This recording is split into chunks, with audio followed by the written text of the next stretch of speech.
I actually weed in one of the back of the speakers. Did you? Yeah. Yeah. But it's mine. I've got to get that fixed. Mm-hmm. And then, you know. Yeah. I thought something. Go on. When the electrician comes round, right, to fix my stereo, okay, they go, what happened to it? I said, I'll pissed on it in the shop and that's why it's mine. He went, oh, fair due. Yeah, well done. Right. And he goes, right, that's 40 quid. As I hand over the money, just a little dribble, it's mine again. That cash is yours. Yeah.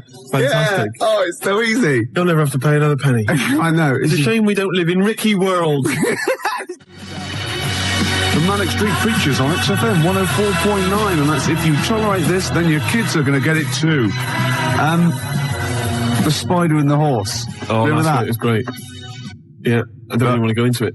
No, we had this idea last week, like, for Czechoslovakian sort of short.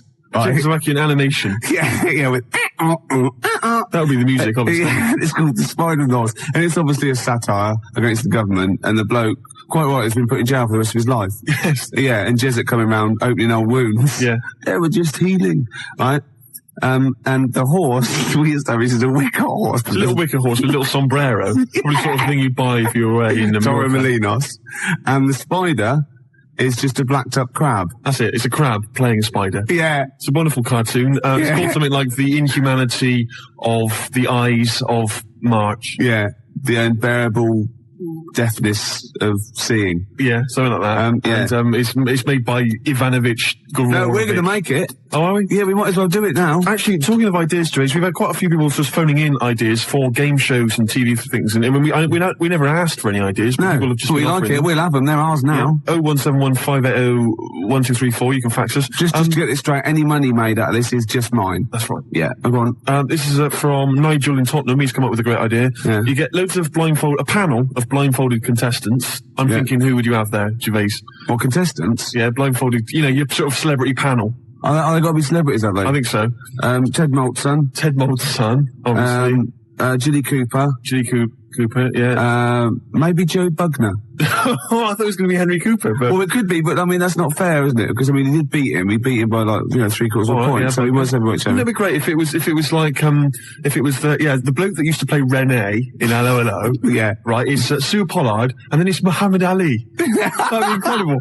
Like, Muhammad obviously now can't talk that well because of the Parkinson's or whatever, so he'd just be there, Yeah. Brilliant, that'd be great. Well, Sue Pollard's a really interesting person.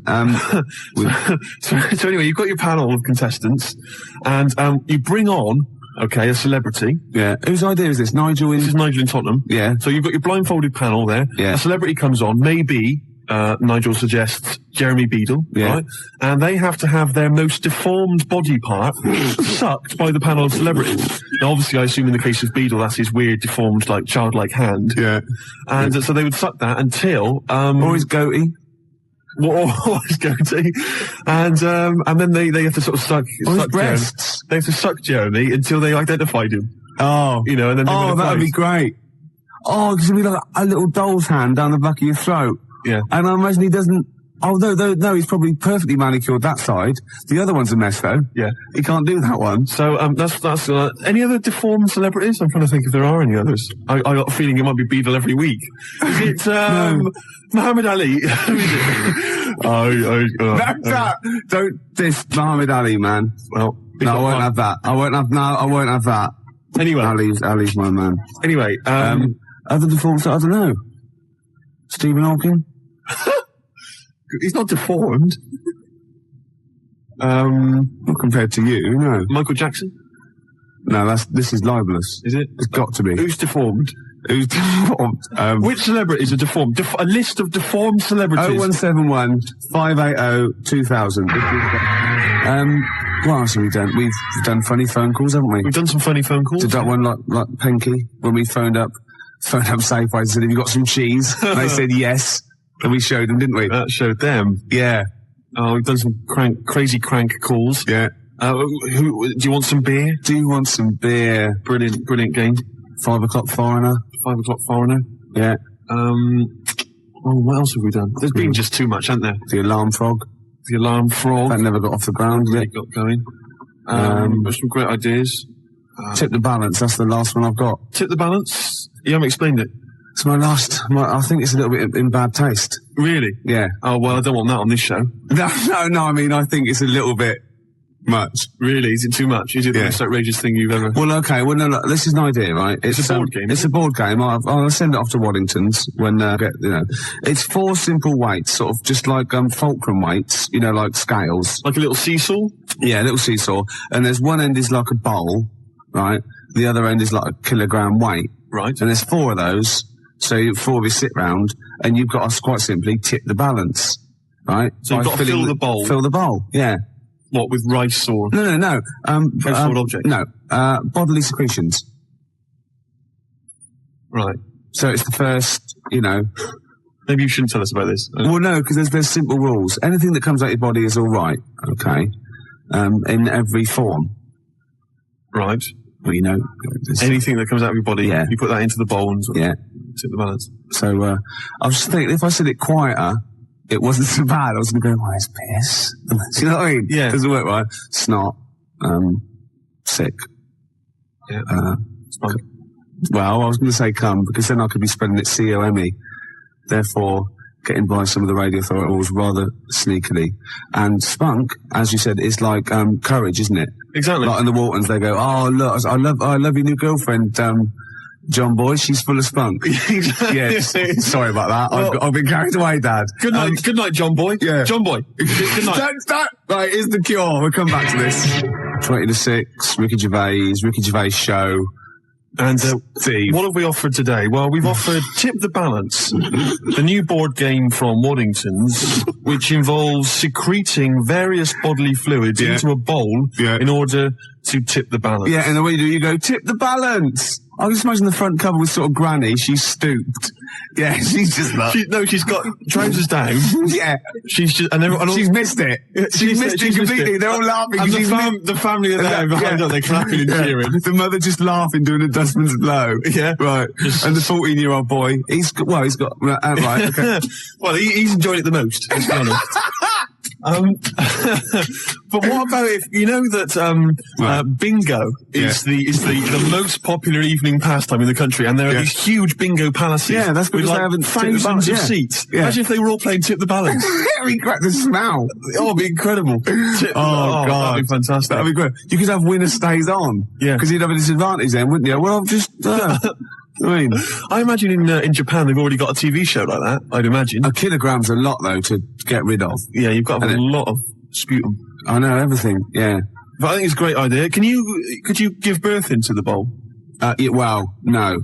Well, you could, but anything you put in there, you lose. So you'd have to be willing to, like you can't. You could bleed into it and amputate into it, but you can't have it back. Like you couldn't put a false limb in, right? Because you win it there, because that's sort of cheating. Yeah. But there is a thing called the fish card, where if you're all out of it, right, you're all strained out and you've vomited and snotted, and everyone's got 0.8 kilograms in theirs. You can go fish card, right, and you can take someone else's bowl and pour it into yours, but you got to pour it via your mouth. Right. So you take a big glug of that, and then you do it, and you win. You thought this through, haven't you? Yeah. You've played this, haven't you? No, I haven't played it. I haven't got the equipment. Right. Wow. Near the end of the show with it, isn't it? I can't even be bothered to criticise you. It's not worth it, is it? Your use of language anymore. I know, yeah. So late in the day. I mean, you're not going to master it at the age of 45, however old you are. I mentioned, I guess we could call it Freak Show or something like that. Yeah. Where celebrities with deformities come on. That was Nigel's from Tottenham. Nigel in Tottenham came up with the idea. The most deformed. What would you put forward as your most deformed bit? Well, luckily, sucking my most deformed bit will be curiously enjoyable for me. Anyway, I asked for a few more celebrities who've got deformities, and various people have called in. Jez in East Barnet mentioned John Thor, who, of course... so with him? Well, John's left leg, I think, is shorter than his right. He always sort of hobbles a bit as he walks. You have to suck the whole of the left leg? Yeah. Right. So that's... Say that again, Lewis.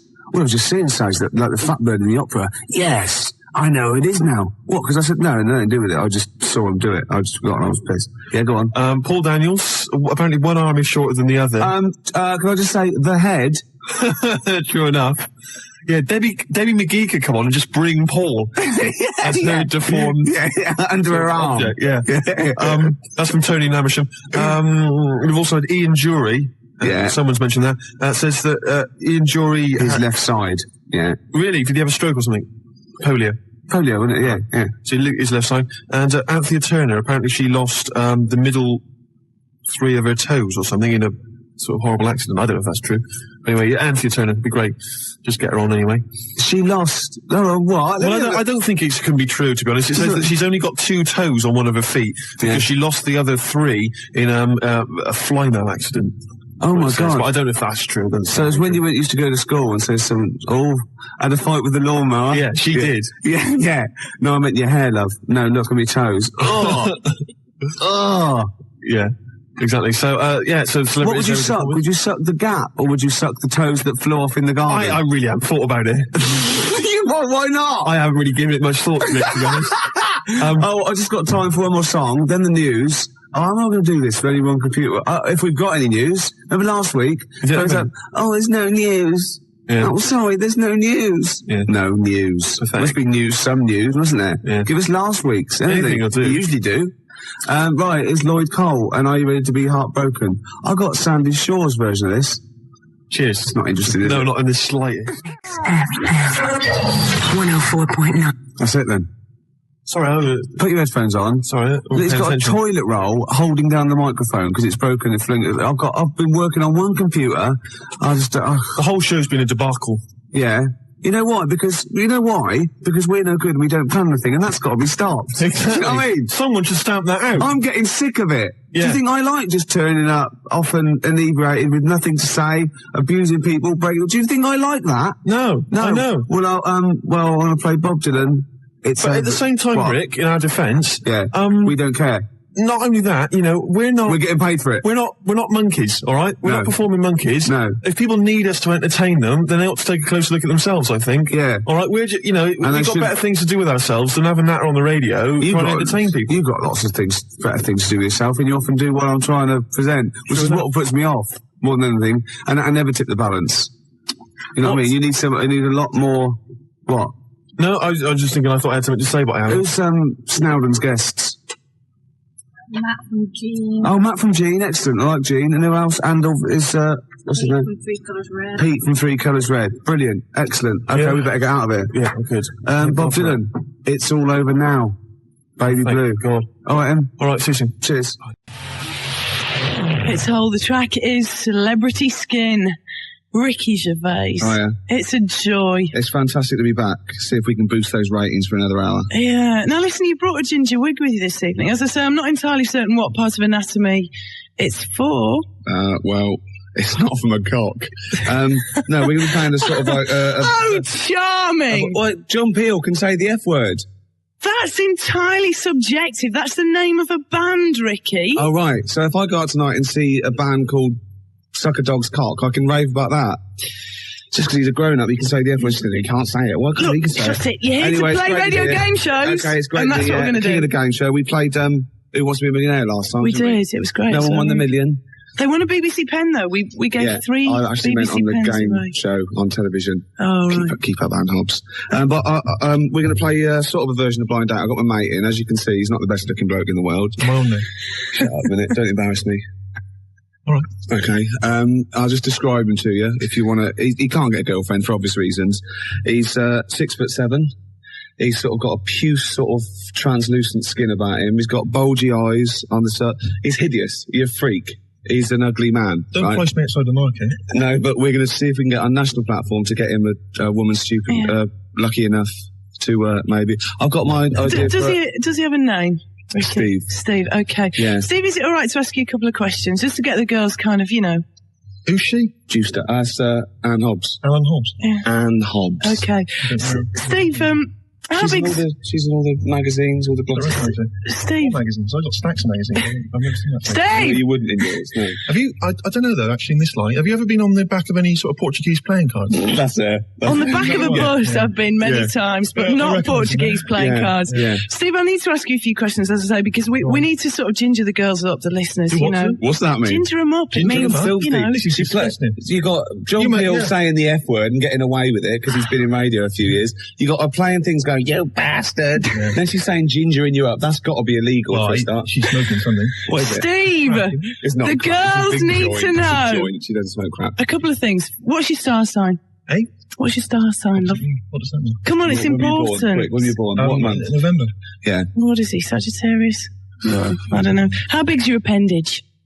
My what? She's getting so dirty. She's just disgusting. I know. I didn't come in here to be insulted with this kind of thing. You can go that anyway, I've can't got you? things to be doing, Gervais. Do you know what I mean? She's the best they've got now. Now they've lost to Edmonds and Savile. What's happened to Jimmy Savile? No, he was good. He's beautiful. He loved the kids. He loves them. I think he still does love children. I've seen pictures. He I loves know, them. yeah. Vicky, What's we're happened not to Jimmy doing Savile? a particularly good job at tantalising the female listeners. Okay, here. right. He's ugly. He's pig ugly. He's gimp. Okay. He's embarrassing to be with. He's so. What's the number? Give that a number. 0500 110 100. That's the number you need if you want a blind date with Ricky Gervais's desperate mate Yeah. tonight. Yeah. Yeah.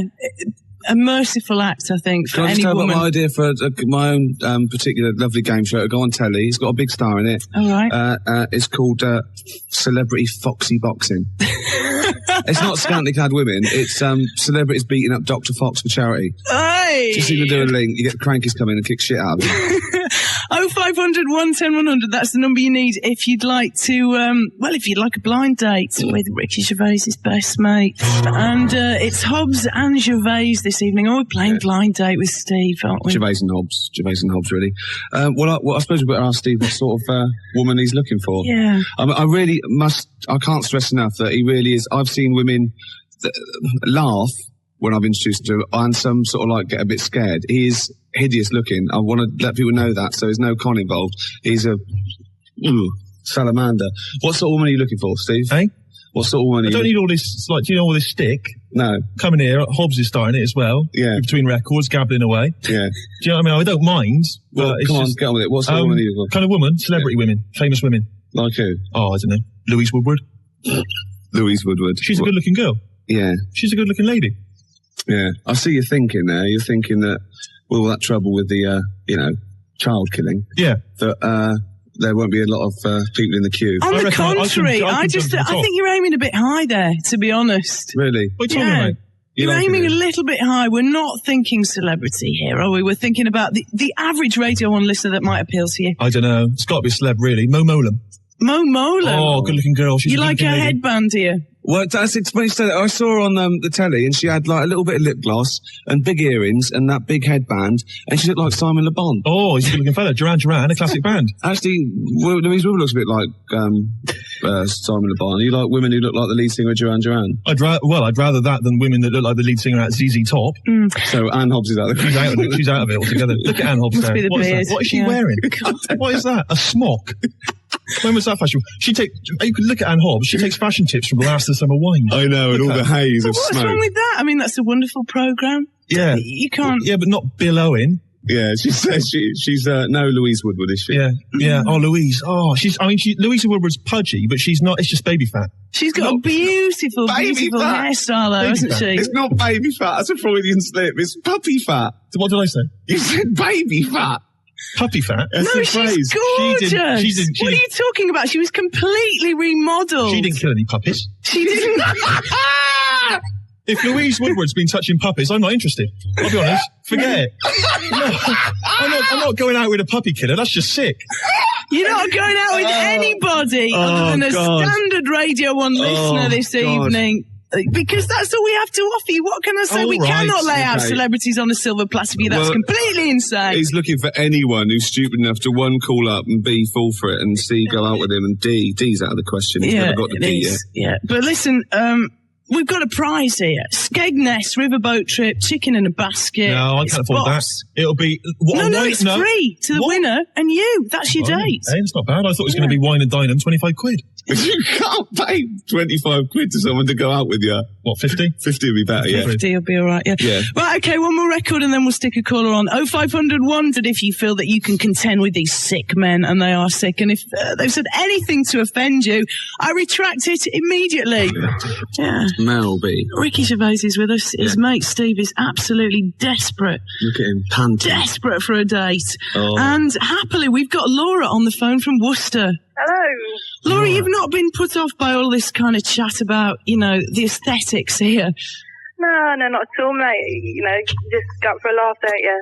Yeah, well, the good thing is we know you can't have any standards or you'll be listening to Anne Hobbs, really. So that's a plus, isn't it? I'm not. Where are you from? Worcester? Yeah, we're from Worcester. I only know one thing about Worcester. It's that sauce, isn't it? Yeah, that's right. And it tastes nothing like Worcester, does it? Well, I wouldn't know. I haven't tasted it myself yet. Whereas Daddy's sauce, that's a dead I ringer. have plenty of Daddy's sauce, but not Worcester sauce. Hey, steady there. We better stop it there. Right, I've got a couple of questions for you to see if you're eligible for Steve. All right, then. Okay, start off. You've Hang got on a bit of sec, wet Ricky, coat- did you pen these questions? I thought this was Steve's gig. Well, I'm looking out for him because he can get hurt out there. Look at him. Look at him. As if he can look after. What do you think of him? That's serious, Anne Hobbs. Like, you can see him. They can't. Do you think he's a good-looking fella? Come on then, Anne Hobbs. Yeah, it's all lots of this. It's all lots of gibbly-gabbly-gobbly, isn't it? She's talking all the time. You like But a bit suddenly, of there's a- gobbly. You should well, be so lucky to get any gabbly-gobbly, mate. Let's not start on that, Rick. So what do you think of him? Laurie looks good from the back, love. Oh, here she is. You'd still do Here that she one, is. do you? Here's the old Alan Hobbs here. Yeah, just who are you nattering going to away. talk to Steve like that? What's going on here? I don't know. I didn't come in here to be insulted. What kind of woman's this? You can go anywhere, can't you? Right. Ricky, questions, come on. I take that off that Chris Moyles. He's hilarious. He's Yeah. a zany Right, bloke. Chris, He's leave me mad. alone. He's mad, isn't he? Yeah, he is. But yeah. not this Alan Hobbs. No, Alan Hobbs. Right, Laura Yeah. from Worcester. Have you got a bit of a West Country accent as well, haven't you? No. I know. Oh, sorry. Just get on with it, Rick. God's Okay, sake. what's your favourite band? My favourite band? Yeah. I like a bit of Radiohead and like... My iron lung. My iron lung. You hate Radiohead, What are you Steve. talking about? I know it all. You told me you hated Radiohead. I know all the songs. I know all the lyrics. Yeah. What is that I Hate Radiohead t-shirt you No, shut up, Anne Hobbs. If she comes in, look at her. I She's know. got it in for me, Alan Hobbs. Yeah. I know, yeah. She's Which is, so outrageous. Let's try another question. Let me ask. Come on, let If me you're ask. not careful, Anne Hobbs, they'll push you to after midnight. Sorry, let me ask a question here? All right. No, seriously. What's her name? Laura. Alan Hobbs. Shut up. This Laura. Oh, Laura. Do you like Aswad? Aswad. Aswad. I don't think I was around when they were around. Of course she doesn't like Aswad. Well, good. No, excellent. You love Aswad. Shut up. You hate Radiohead. I've never you heard don't- any of their songs. I don't know any of their songs. Okay, you got one more question. Go on then. All right, I'll ask a question then. What's her name? Laura. Yeah. It's simple things like that I need to master, isn't it? Write it down. Do you like those people, Laura, who like torture monkeys? Laura, not Laura. Whatever. I'm back to last summer wine again. Oh, Nora Batty. Anyway, yeah. now listen, right? Momola Listen, with shut up. tights. I've got to ask this girl a question. Yeah, She might be my tights. prospective wife. Who knows? Yeah. Right now, listen, Laura. What? Do you like those people who like torture monkeys, and do experiments on rabbits and kill pandas for fun? No, she's an anti-vivisectionist. I can hear it in her voice. That is. You don't like any of that? No. See? No, all right, nor do I. No, sorry, I don't think you're matched, Laura. I I'm don't- sorry about that. We'll send you a... lovely. No, We're- seriously, Rick. She'll be all right. Can we send her a Blue Peter pen? We can send her a Right. BBC pen. I'll have a Yeah. go. Yeah, why Laura, not? stay on the line and She'll do we'll it. get your address. Are you really going to blow this girl out? She sounds like a dream I'm sorry, to me, no, I Ricky. don't even know. Of course I'm not going to blow her out. Rick, I'll do it. Oh, this one I do. No, you can't. No, she'll do. She She's can't. fine. And astonishing as it may seem, we actually have another contestant on the phone. Who's Can you this believe then? this? Who's this? This is Charlie in Oxford. Hello. Don't do it. Don't do it. Be afraid. Be very afraid. Honestly, I wish I could send you a photograph or fax you. I'm not exaggerating. This isn't a joke. He is hideous. It can't be that bad, can it, really? Well, they always say that. They always say that, and then they scream and they start crying, and I'm after there saying, I'm really sorry, I did warn you. So Okay. I'm just, okay. Charlie, where are you calling from? You sound like you're in a pothole. No, we're in Oxford Brookes Uni, N Block. N Block. Oh, N Block. Yeah, the Oh, N Block. legendary M Block, eh? Well, Yeah, not that's Oxford the one. students. Is that people who are bad at the real Oxford? You get Yeah. put in N Block. We're the bad ones, yep. What do you say? We're stupid, mate. Hilarious. Brilliant. Yeah, well done. Student humour. I'm not going with a student, Rick. Oh, come on, go I'm on. not touching a student with a barge pole. You never have, no. But Think of all the students, cheap cider. what am I going to say to a talking student? I about? don't know anything about anything. Oh, dear. Right, I'll ask you some questions. Come on, Ricky. Well, hang on. Let me. Are you still there? We're still here, yeah? What do you mean we? Listen, it's not an orgy, love. I don't know what you think you're after No, here. it's just me, darling, sorry. All right, it's a meal and 25 quid, and then you're off home. All right, then, sorry. All right, unless you get lucky. Okay. Now then, let me ask you a question. No, hang on, they come Ricky. on the line. They're cheeky. Okay, right. Just do a favourite band first, surely. All right, yeah. Favourite band. What's what your is favourite band? My favourite band is Ash. Ash. Yeah. it? Ash? What? You didn't know anything about that, have you? Do you like Aswad? They're all right, yeah, they're not bad. Oh, okay, right, okay. Right, ask her a question then, quick. All right. What's her name? What's her name? Charlie. Charlie, yeah. Ridiculous name. Thanks. When you go to a club, do you like dress up? Yes. Well, let me be more specific. When you go out, do you like dressing up as Steve's mother? No. Right, you see, you're not right for him. You're not really matched then, are you? Okay, this is it. Let's cut through the bullshit, right? Do you think looks are, say, as important as personality? Well, no, we don't think so, no. Right, well, it doesn't matter Definitely because his not. personality is rubbish as well. You've Personality's spoken to him, gotta be much better. he's got no personality, he's basically a in that crap case- person, all nasty, idiot, and he's ugly. So, I'm sorry, I'm going to save you from a fate worse than death, Charlie. I'm going to have to say It's no. just like the blocks in my bloke, really. I mean, Really? The blocks in your bloke? Hey, there'll be none of that. You're trying to get clever now. He's tried that once, blocks in his bloke, and but can we send her a blankety blank checkbook and pen? Oh, we can. I think you deserve a BBC pen, Charlie. Would you like one? we'd love one. Listen, Okay. to be honest with you, Alan Hobbs, she'll do. Seriously, because it's getting late. Yeah. And you may as well. Hey, she may as well. I mean, what do you think, Rick? No. What? No, she seems really nice, and it's no. We got to find someone with absolutely no. Hold on, though. I just thought of something. You'll have anything, won't you? Well, Anne Hobbs. no, I got standards. Fair play. 0500 110 100. That's the number you need tonight if you want a blind date with Ricky Gervais's best mate, Steve. You What's like my that name? one, don't What's you? my name? Well, my name? I'll be honest. You probably saw him. Well, I tell you what, yeah. I mean, that's a very, very strong point in his favour, I think. He can groove. He can dance. Yeah. You should see that wrist action. Yeah, I know. Well, I've had a lot of practice. But listen, it's not just the grooving, Rick. Come on, Rick. It's so easy, isn't it? It was a beautiful It's the- interpretation of the Snoop ears. Yeah. What about? swinging at the there must be wrist. some other selling points, Rick. Come on, because you are selling me down the river a bit here. Right. Okay. Some good points. You're young. Yeah. You're not in prison. Go on. Well, I've only known you a year. Come on, there must be something. You're not in prison. Well, I'm quite a catch. 8 with Steve tonight, but 25, 40 quid. Put up to 40 quid. yeah, I'm not made of money, 40 Rick. Then go on. 30 quid. 9 minutes we have to do this before the news. So 9 minutes is more than enough for Steve, isn't it? I'll tell you what. So Steve, it's looking grave, isn't it? Really, It's like a what? it's looking grave. Yeah. We've got one last chance. We have one last This chance. will be it. Yeah, and it's Wayne. He's on the phone from Manchester. Wayne, are you with us? Wayne. All right, mate. All right. How's it how you going? doing? Wait a All minute, right. I'll stop you there, Gervais. What? No, are you up for this, are you, Wayne? Up for a blind date with Steve? Yeah, much for anything. Excellent. Brilliant. Gervais, I'll stop you there. What? He's a fella. Yeah. You all right, Wayne? He might just fancy a pint. Yeah. You know what I mean? Yeah. Where's I'll your- tell you, once he sees me, he won't want to drink anything, eat anything. I'll tell you, he'll only have one thing on his mind. Yeah. Get out. Yeah. No. He's up for it. So, He sounds keen to me. yeah.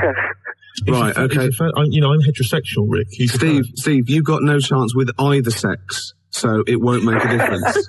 Why restrict yourself? In fact, I'm thinking you probably shouldn't restrict yourself to the human race.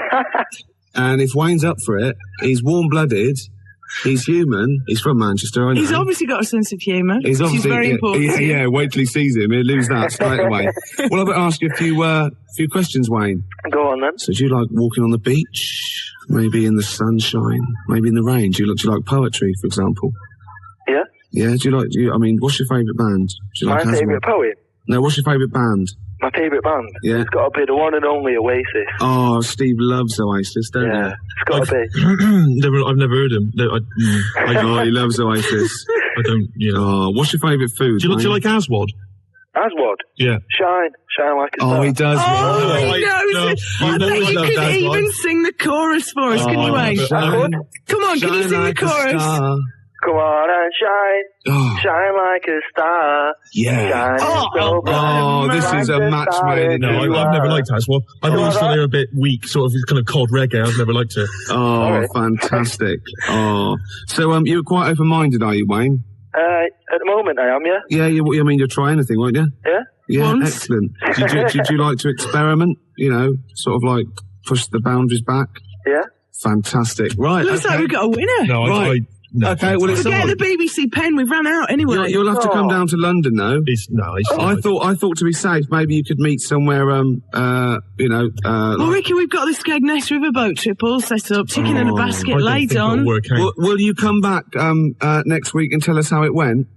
Yeah. Fantastic, Wayne. Brilliant. That is I don't think fantastic. it'll work See, I out. told you. No, I don't think. Total result, Ricky. After you, No, Steve. Oh, yes. I don't think it'll work out. So, Ricky, we made it. Can you I knew we believe would. it? No, I never let him down. That is excellent. Looking forward to the date. Well, when is it? Because I can't make it. Well, you don't know when it is yet. No, I can. You'll be all right. You'll be all right. Don't I was worry. thinking It's not what I was looking for. I was looking for sort of, a kind of Monica Lewinsky type, Yeah. sort of person that you know what you're going to get before you even start. There'll be no embarrassing things like, "Oh, Monica, I've got this idea. Would you mind?" Yeah, Well, exactly. She's already at it. I've got some cigars. Well, actually, no, I got a packet of Camels. Will that do? We could actually probably stump up for a couple of Radio 1 knee pads, though, couldn't we? Yeah, to take away with him tonight. What kind of a mind she got? I know. Stephen Wayne. I'll It's tell you a what, Alan Hobbs is beautiful famous for it. Is she? partnership. Have you still got those playing cards? Those playing cards. Man alive. Is Wiley on them as well? Wiley. Yeah. Oh, dearie me. I tell you, Wiley, the poor man's Anne Hobbs. Really? Don't you think? Well, that's very nice. That's very Oh, nice. isn't that's a touching compliment? We isn't can't it? come back, can we? 'Cause You can't you're ever again. going after 12. I know, yeah. So, So this is it, a fond and final farewell. Well, it was short-lived. Yeah, Story of my life. yeah. Well, I'll see you all. Thanks for listening. See you later then. Cheers. Bye. It's Mary and Hobbs on Radio 1 till midnight. Right now, it's for the news with Phil Williams. What happened to Voucher? Never mind, Felching. It's 11:30. 97 to 99 FM, Radio 1 Newsbeat. Well, in that case, Slade it is then. no, Black Sabbath. Slade, I'll get lost. Slade. And if we're counting Black Led Zeppelin, Sabbath. if we're counting Led Zeppelin, obviously Led Zeppelin. No, Black Sabbath. Sabbath are better than Zeppelin. Oh, come on. No, you're wrong. You're having a mental aberration if you think. Go on, give me an example. Well, there's a fantastic story. Just the ludicrousness. Is that right? Is that a word? That's a word now. Ludicrosity. That'll do, yeah. Tony Iommi was asked when they hit big in America what it was like for Black Sabbath, and he said, "Oh, it was mad. We went back to the hotel, and there was like 10 Satanists sitting outside the hotel room, all dressed in black with black candles. So he blew the candles out and sung Happy Birthday to them." Oh. Yeah. So that is but Led proof. Zeppelin said, "Been a long time to the rock and roll." And I think that sums it up. Are you squeezing your lemon? Yeah, squeezing my little lemon. I'm putting my little cocktail chipolata on the table between two pickled onions and seeing if that And the fat juice is bridesmaid- running down your leg. Yeah, and the juice is running down my leg, indeed. Well, we've embarrassed ourselves. Yes. I think in a way we might have embarrassed XFM, and I know. think certainly Mainly, we've embarrassed London. Yeah. So who have you've just had someone on the phone or on the fax saying, what I about the was voting for sneaker? the sneaker pimps if they're from Birmingham. I didn't know if they were Are or they not. from, I don't know if sneaker pimps are from Birmingham, Yeah, but but I'm I think they are. them small potatoes compared to the Sabbath. Yeah, the Sabs. Exactly. What is this obsession with Sabbath? I always thought Sabbath were a bit of like a joke rock band. Like, I can't believe you Well, said that. Led Zeppelin is that like the mould of the first rock gods, the greatest British band of what? Yeah, who have Led Zeppelin got an influence? You know what they've influenced? That whole brand of poodle rockers with big hair like Extreme. That's what they've influenced. That's not their Whereas fault. the Sabs, their influence has been really heavy, great rock bands like Nirvana and things like that. You know? Sabbath are the best thing to come out of Birmingham, Ricky. without It's any as shadow simple of a as doubt. that. Okay. Let's do it up to Thursday. I want proper votes, right, on faxes, right? Who is the best, the most influential, the best band out of Led Zeppelin and Black Sabbath? You're Simple as playing that. with Then we- fire. then It's we like count up. comparing Bobby Davro to Tommy Cooper.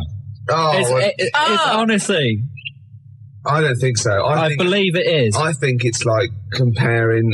Let's see. Go on. Europe Right. with Bernard Butler. Bernard Butler being Led Zeppelin. Black Sabbath. Wow, that's a bit abstract. But they're both completely crap. Yeah. Oh, whereas Bobby Davro's brilliant. Ricky, you said tomorrow we're going to have a debate. It's like comparing something I don't like very much with something I like a lot more. Yeah, but you well, like that's the fair enough. Smiths, so you're erring on the side of soft. aren't you? That's Whereas Sabbath are hard. Yeah, well, I like hard stuff as well. So you like Europe and hate Bernard Potter? No! Is that what you're saying? Other way round. You hate Tommy Cooper, but you love Bobby Davro. How's that work? No! Well, that's what you're saying. They're twisting it, Claire.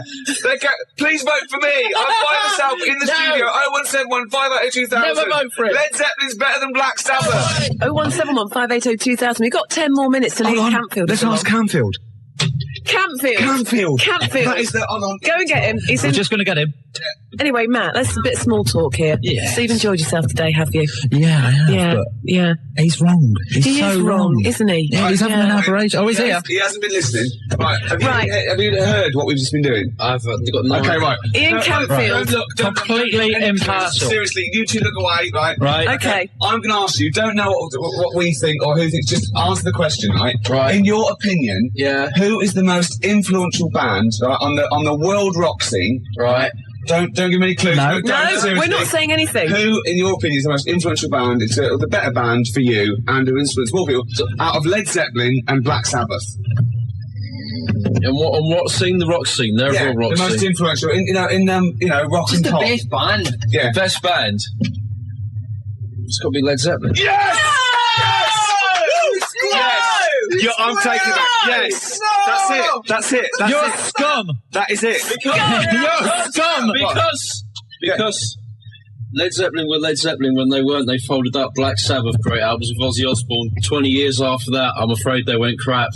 You didn't stipulate the Ozzy Osbourne people. You said, if we asked Campfield, that would be definitive. You said it. You laid it on the line. We didn't give any clues. Campfield said, Led Zeppelin, that's it. I'm happy with that. Play a record. Right. This is incredible. Don't even Why? talk to them. Why? They're What's cloth- happened? they're David Keenan cloth-eared. took all these, right? Led Zeppelin got every vote except one.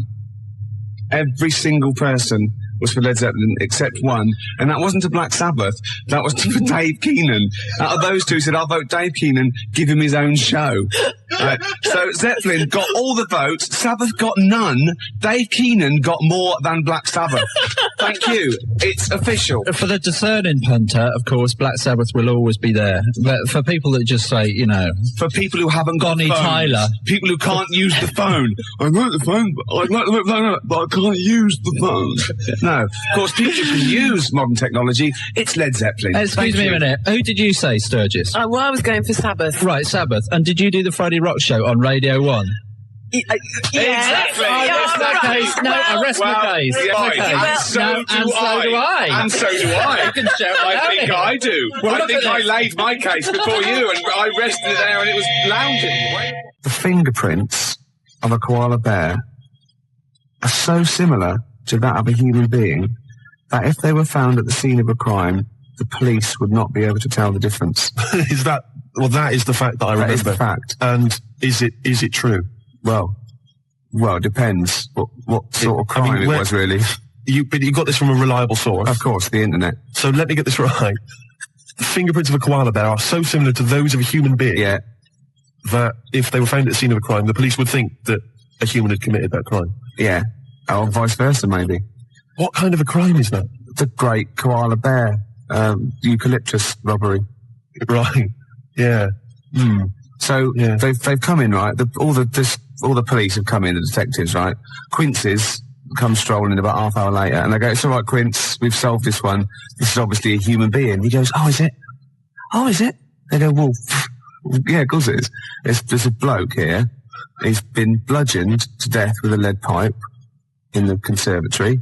He's a big lad. It's probably a 6-foot bloke, and he's hit him with the right hand by the window." Quincy goes, "Oh, it's a 6-foot bloke, was it? Oh, yeah." They go, "Yeah." Well, it is.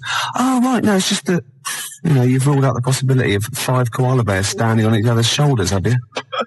In a long coat. Yeah, with the trilby on. Obviously. The yeah. bottom one's the fat one going, "Oh, where are you going?" And the top one's going right, left, and they've snuck past the security guy. yeah, and they've got. He's just said, "Go on through, sir." Yeah, Yes. go on through. Yeah, it's at press. Yeah. They've gone press, right? And they've gone in there, right? And they've got this bloke. They've got his confidence. They've got a false moustache, obviously. Of course they have. Like you're growing, Yeah. right? And they go, "All right, mate." And they go, "Oh, what's that over there?" The top one's got, and the bottom one's holding it all up. Then they just scatter. They just dump the coat. They just leave a coat, like an empty coat with a hat on it. And the thing is, I think Quincy knows because he's already rounded them up and he's got a confession out of them. Right. And so he's just being really smug. And they're going, oh yeah, it's a bloke, yeah, it's a human being, yeah. Well, look, Quincy, the fingerprints. Yeah, let's have a look at these. And they go, oh, they're just like those. They go, yeah. Right, and but the thing is, I think that there's a Mr. Big. Do you? Yeah, but he's up the tree getting stoned on eucalyptus going, he's getting he's counting his cash. He's just up there hanging loose, counting his cash. He's fingerprinted, he's got an alibi, and these pawns... They're not going to pin anything on Mr. Big. They couldn't. Because he's used those koala pawns in his yeah. He's a devilish fiend. Yeah, and they've done all the work. The little fat one, he's got bad shoulders now. Yeah. He's got 4 on him. And the tall one's got the little head with the trilby. He was at the top, because he can wield... like a lead pipe, or the hat fitted him. The hat. You've got that letter? Ah, yes. No, I have. No, I'm gonna wait till later about this. There's a great letter. I'll wait till later. Well, I'll play a song then. Oh, please do. But, be careful. I mean, if you're a police officer, if you're listening, if you're currently investigating a crime, you've got fingerprints, you think you've sewn it up, think again. Just think. Never. Have you looked at the koala angle? Expect the unexpected. Sorry, I just can't understand it. I don't think it's my kind of humour. The competition is this, Steve. I think you're a bit wacky. Don't really understand. You're frightened, aren't you? You're frightened. And these people, not your phone up, but come into the studio. I know. You were scared last week, weren't you? Mm. He came in the week as well. I kind of like Barrymore, that sort of thing. I think he's really funny. Yeah. Do you mean Barrymore? No. Sort of Cilla Black. Steve, you're funny. But nowhere near as funny as me. I just with the calls and the competitions, the competition, I think it just sort of goes over my head. Look, the competition is this. Oh, sorry to Mark Adams as well. Nick cut you off and he's a regular listener. The competition is this. Someone phones up for no reason at all. Yeah. Don't give the reason away. Send me a CD is the winner. It's the way you don't even use grammar. There's no need. Just use words. Yeah. Do you take the words that you say out of these bags? And is that how you form your sentences and your competition? I don't think of it as forming sentences. I think of it as when my head gets hot, I have to cool it down. And speech is the best thing. It's sort of like, do you know what I mean?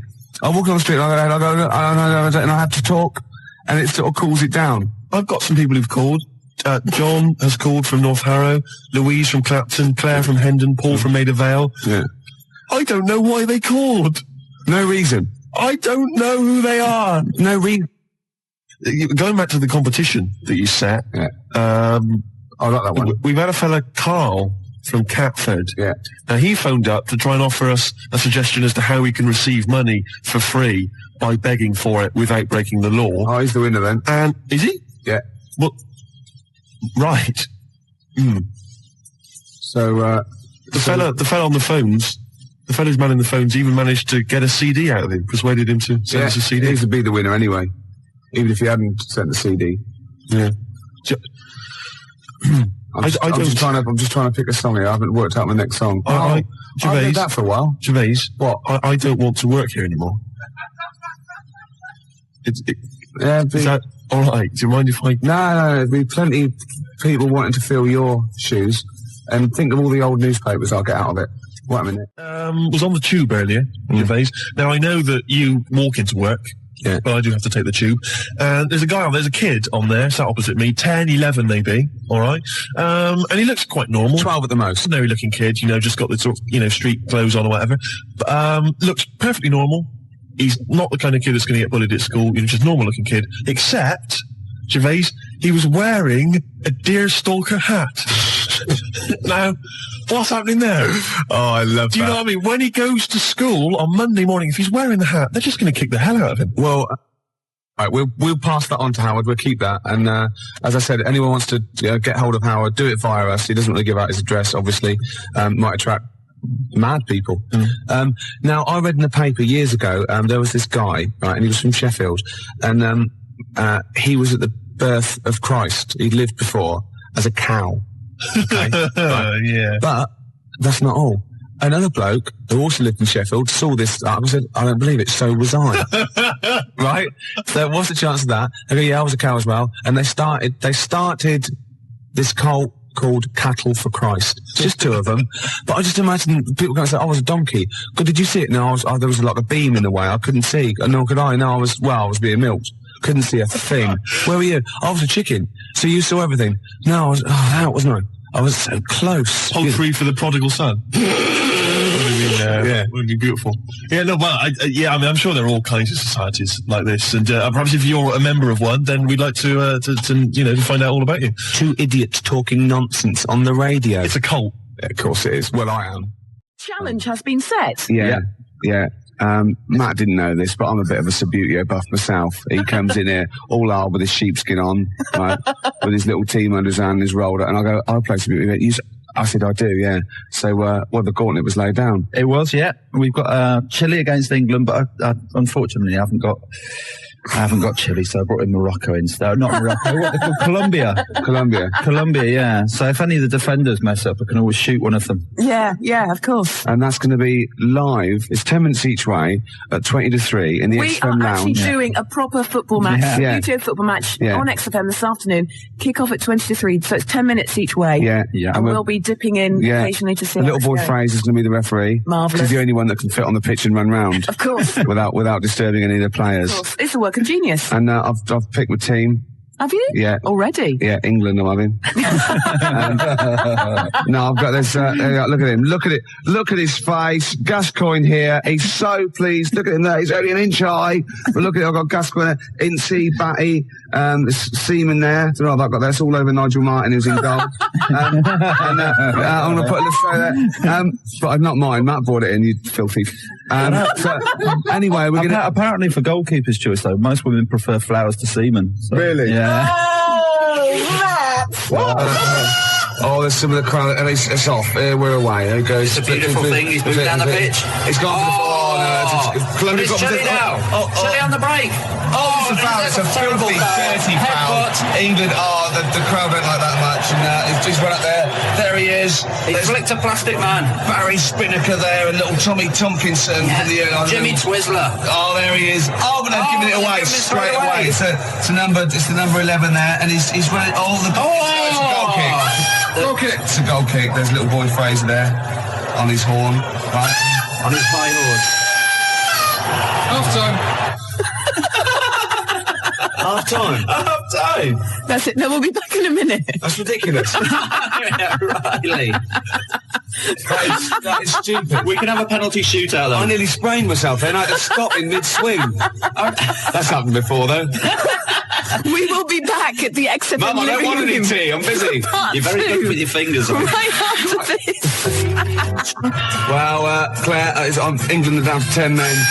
I had to pull one of my players off at half-time. That's very kind of you. My boys only get oranges. I used to do that to mine, but they wouldn't put the tights on and have the bag over their heads. But here we go. And it's look at that lovely ball there. A Hoddle-type ball into nowhere in particular.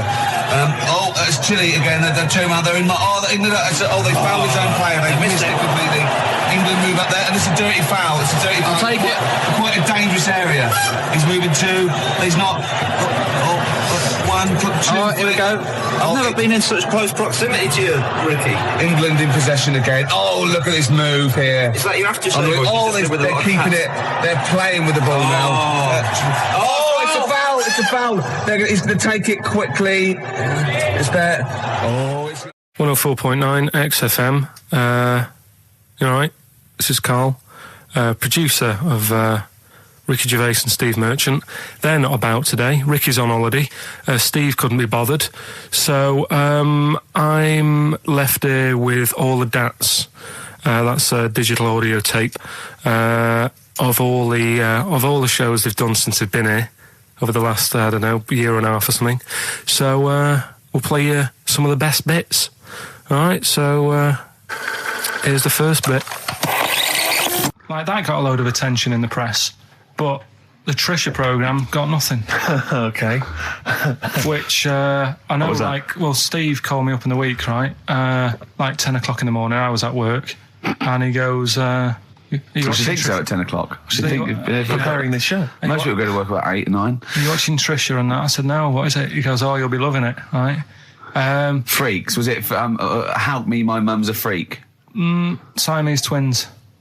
Right. So I couldn't watch it, but he said, it might be on again because they repeat stuff on ITV2. Right. So I had my dinner late, right? Instead of having it at like 1 o'clock like I normally do, I had it at like 2:30. Yeah. Sat in the office, put the telly on, ITV2. These Siamese twins. Did it blow your mind? It was amazing.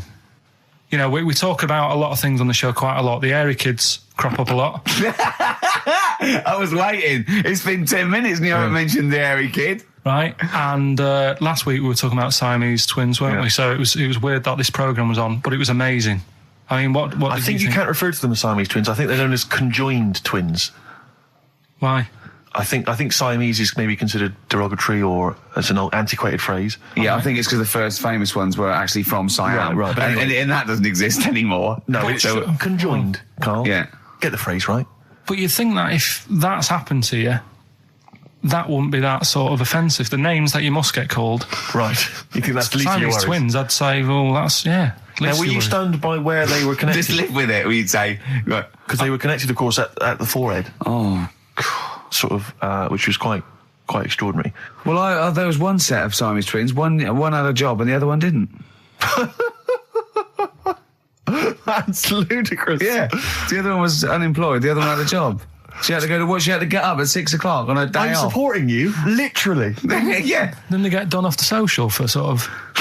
Yeah, because the other one was signing on. That wasn't a question that Trisha asked. Annoyingly, because I know that much of the audience was thinking that. There was a few things that didn't crop up. What questions would you have asked of them? Because what things did you feel weren't mentioned? I'd love to just watch Carl watching amazing things. Exactly. Do you know what I mean? It's like early learning thing. Mouth slightly open. Yeah, mouth open and dribble, looking round to see if anyone else has seen it. You know, that like when a cat sees a bird land on the balcony. Exactly. It can't believe it's luck. I'd probably say, how do you buy her like a birthday present? A surprise gift, yeah. Because everything's ruined. Sure. Right? I'd probably ask... yeah. Well, did you not think it was interesting that one of them had a boyfriend? Well, that was a bit weird, wasn't it? Uh-huh. But what was the other thing that I was thinking when I was watching it? I was thinking if one got into crime and that was sent to prison... Right. What would happen?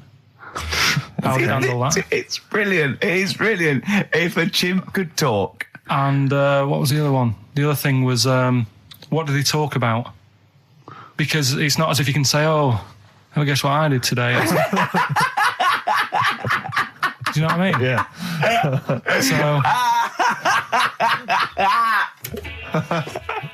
The really weird thing about all this, right? And it's annoying because you were saying about, what should have Trisha have asked and all that. Yeah. But one of them mentioned that one of them was adopted and the other one wasn't. Don't talk rubbish. No, seriously. I didn't understand it, right? Of course you didn't. And then Trisha sort of said, well, let's have a chat. And they were like, no, I don't want to go into that.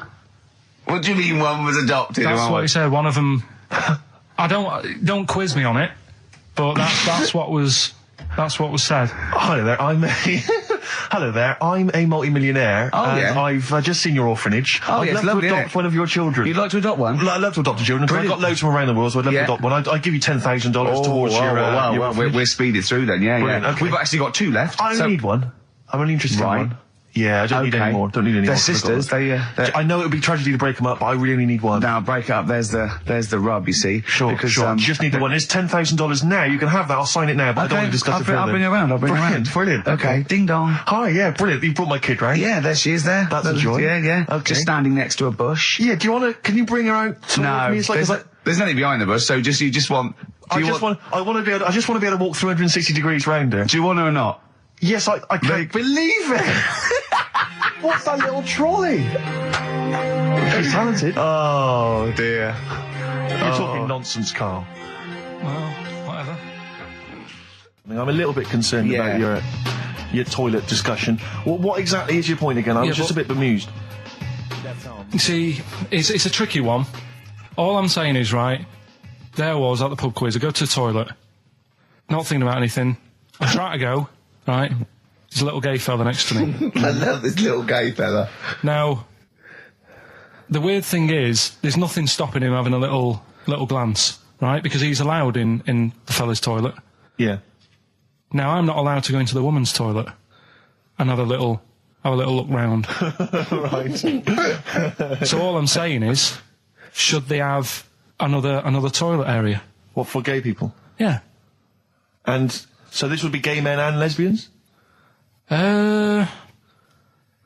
Is that going to complicate things? Well, I mean, I can only assume. I mean, to what point? I'll ask you a question, right? If you're intimidated, that's a shame. But you know, most gay men aren't looking at your knob. You know that. What do you mean? I can only say that 99.9% of gay men who use a urinal standing next to what they assume is a heterosexual man aren't looking at his knob. And what they're doing then? They're emptying their bladder. No, but the thing is, I can't talk politics with Carl. You're saying, like, you know, about would you have one toilet for lesbian women and gay fellas, right? What does that mean? Would it be mixed? Would it just be? Well, would it have a man on one? That's heterosexual man. One little picture of a woman on the other, and then what? What would the little icon be? A man and a woman. A man and a woman. Just having a chat. Yeah. In pink and dot But lines. you couldn't mix them, because then what would happen is you'd get people who are going, oh, I'll play up to this a bit. Or pretend to be gay. And yeah, you know, sort of grow a moustache and shave their head. And pretend to be a lesbian. Right. Yeah.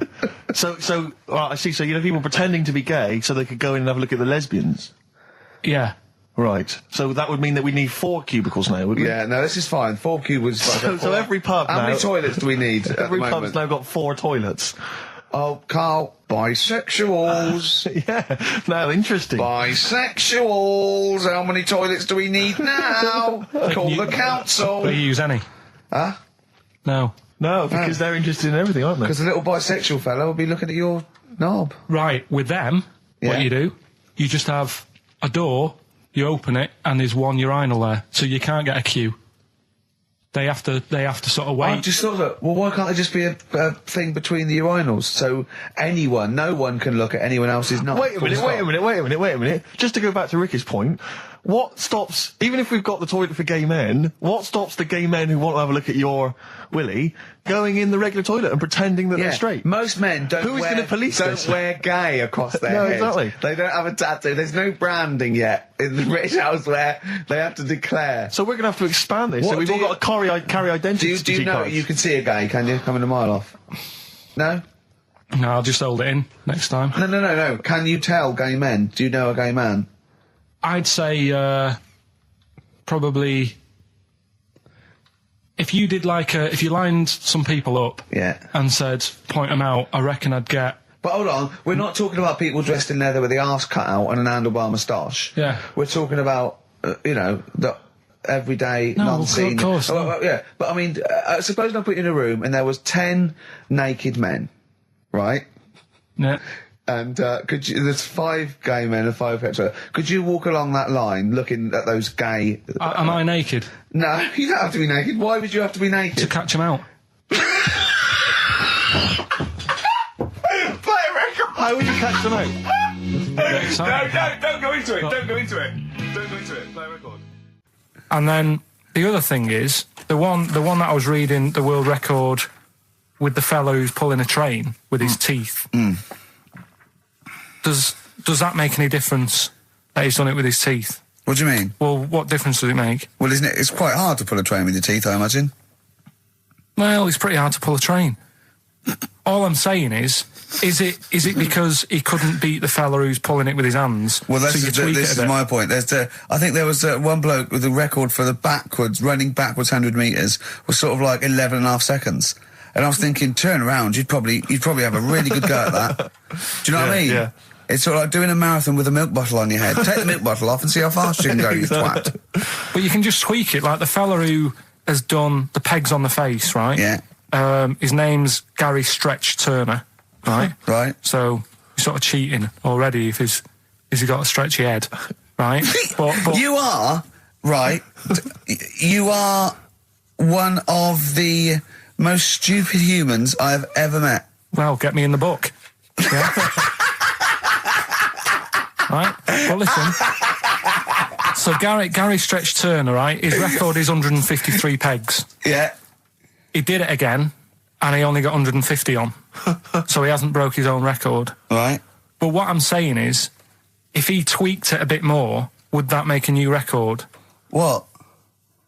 Well, if he said, I've got 150 pegs on, but at the same time as eating a burger. I see what you mean, yeah. He'd be the world record breaker for pegs and eating burgers at the same time. Yeah, just change it a bit. If you know you're not going to make it, just do something else. I'm assuming the rules are set at the beginning, Carl. That's it. That's where they say, right, you're just going to do the pegs thing. You're not going to introduce burgers halfway through, are you? Definitely not. And then they have a go. I was on one leg, not interested. How many pegs? 150. Can I just ask very briefly, I was quite interested by the family had to move because they lived on Butthole Road. Yeah, I quite like that one. I don't know if I've told you before, Rick, where I used to live. I'm not going to tell you the name of the street that I used to live on, not on air, because my parents still live there and I don't want, But I'm going to write it for you now. This is the genuine name of the street I used to live on. Just imagine when you're at school. Yeah.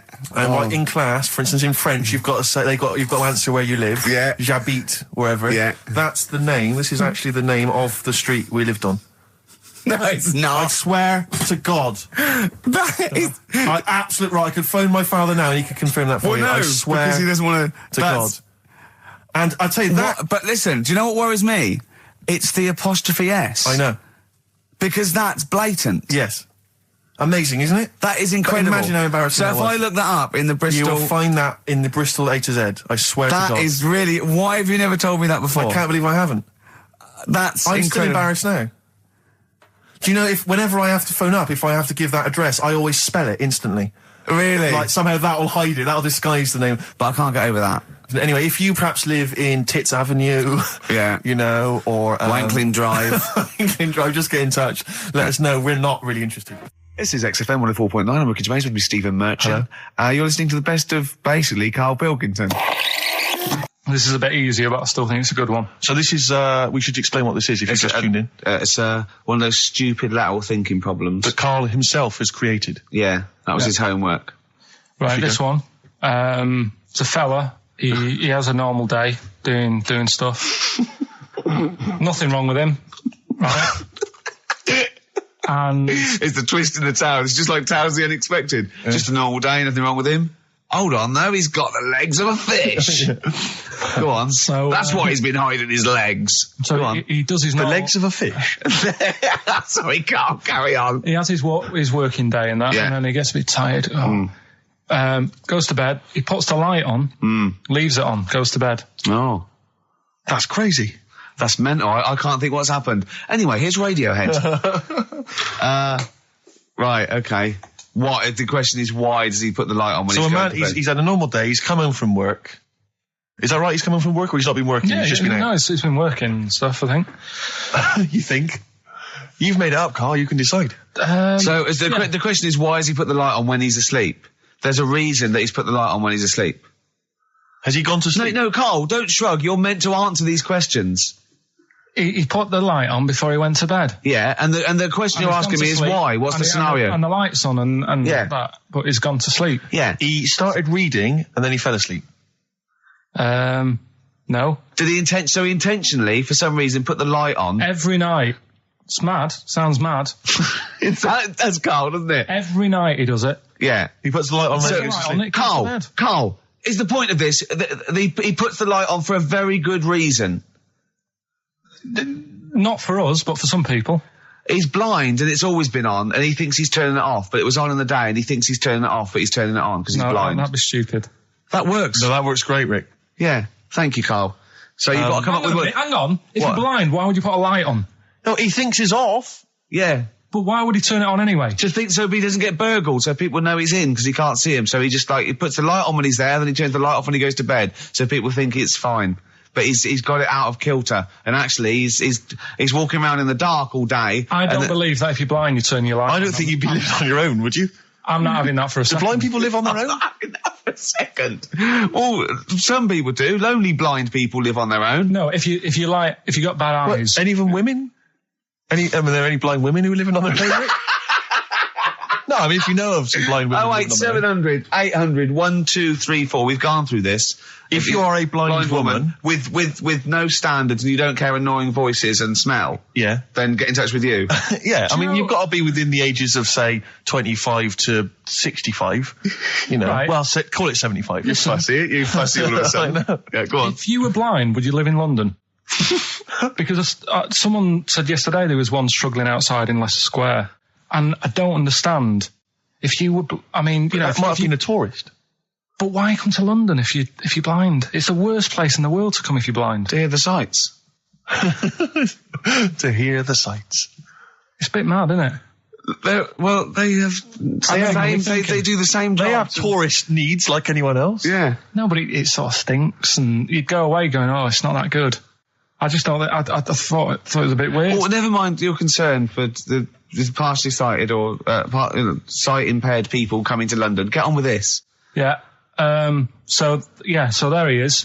Yeah. It's like, oh, a bit tired. Yeah. Just put the light on. Get to bed. Yeah. So he turns the light on and he goes to bed. Yeah.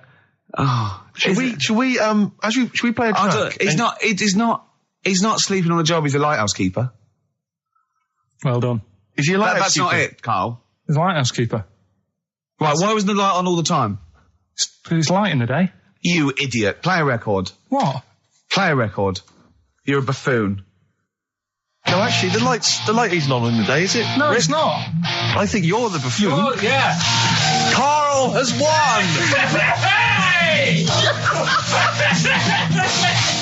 It's a long time since we've had any white van Carl. For those that don't remember this particular hot feature, we basically ask Carl some of the questions that are asked of a white van driver in the Sun. They always have this on Saturday afternoons. Anyway, here's the first one. They're not fascinating, Carl, but I'm just interested on your take, really. Yeah. What do you make of Cilla Black quitting Blind Date after her husband sent a message from beyond the grave? Are you familiar with this story? I didn't know that. What's that? She went to see a medium, and supposedly her husband passed on information through the medium, which was incredibly vague, but persuaded her to quit live on air. Well, it's about time, isn't it? If even dead people are saying, enough's enough.